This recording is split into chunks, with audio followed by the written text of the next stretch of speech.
Hello everyone, this is Fahad Mirza and I welcome you to my channel. In this video, we are going to have a look at a very interesting model called as TableGPT2 7 billion. This model seems to have a lot of value for real world applications. This model is a large scale decoder specifically tailored for data intensive tasks with a focus on interpreting and analyzing tabular data. We are going to install this locally and we will give it a CSV data to generate the inference from.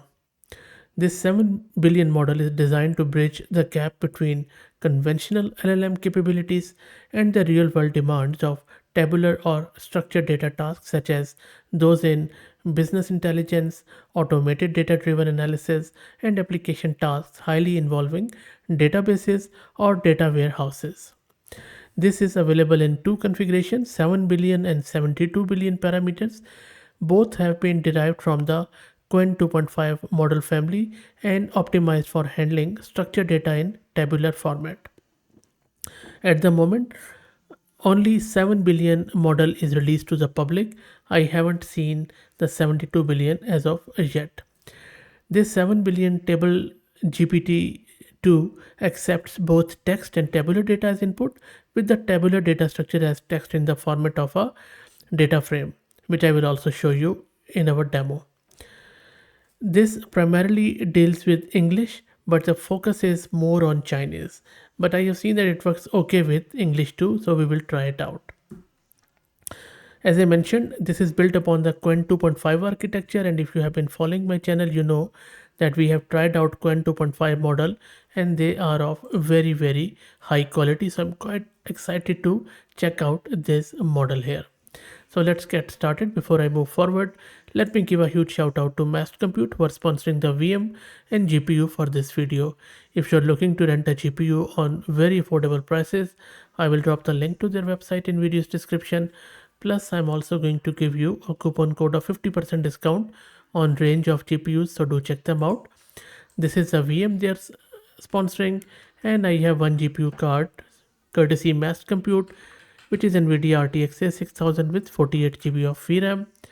Let me create a virtual environment with Conda. And now let's install all the prerequisites, for example, torch, transformers and stuff. Make sure that you install the latest versions of them. And now let me launch my Jupyter notebook so that we could download and play with this model in the browser environment. Okay, so let's first import our libraries and download this table GPT-2 model. And the model download has started with the tokenizer. There are 4 shards of it. Let's wait for it to get downloaded. And while that happens, let me also introduce you to the sponsors of the video, who are AgentQL. AgentQL is a query language that turns any web page into a data source. AgentQL is powered by AI. It is quite resilient. It works on any page, on any data source.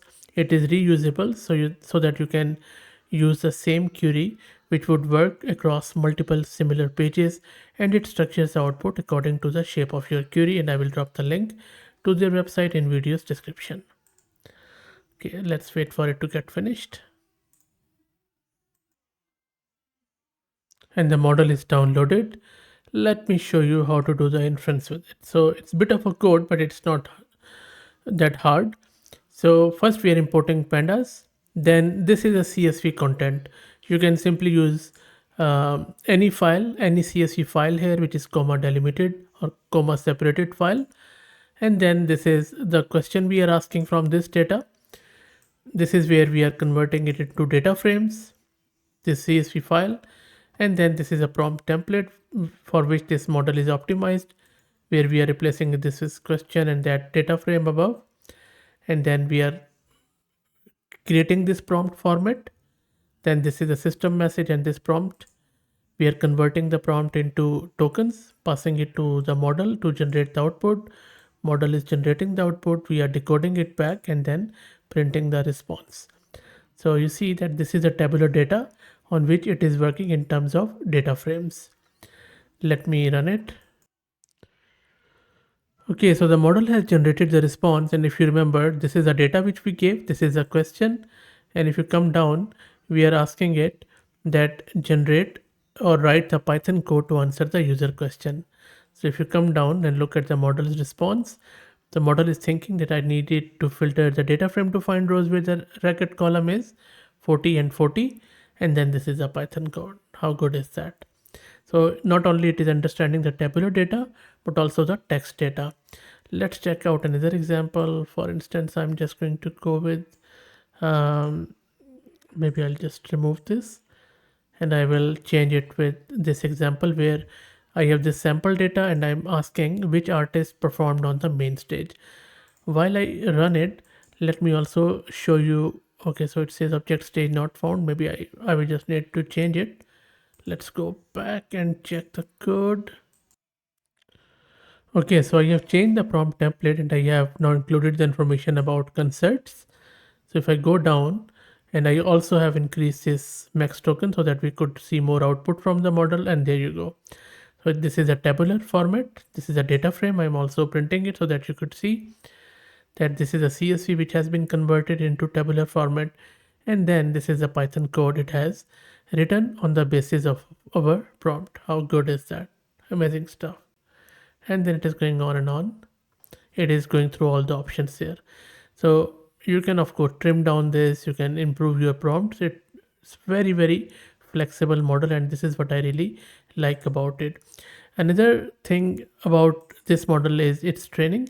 So as I said earlier, it is built upon Coin 2.5, and it features a unique semantic encoder that has been designed to interpret tabular data, capturing insights from the rows, columns, and entire tables. Continual pre-training and supervised fine-tunings have been applied to equip the model for real-world BI applications and complex query processing. This standalone decoder is fully open sourced and fully functional without having to require assistance from the encoder, which is really amazing. I will drop the link to it in video's description. Let me know what do you think about this model.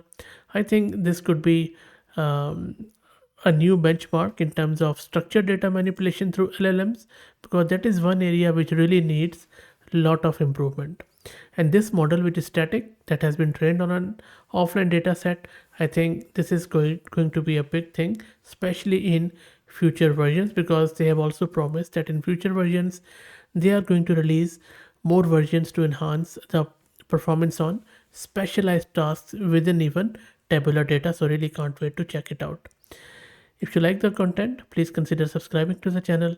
If you're already subscribed, please do me a favor and share it among your network, as it helps a lot. Thank you for all the support and watching.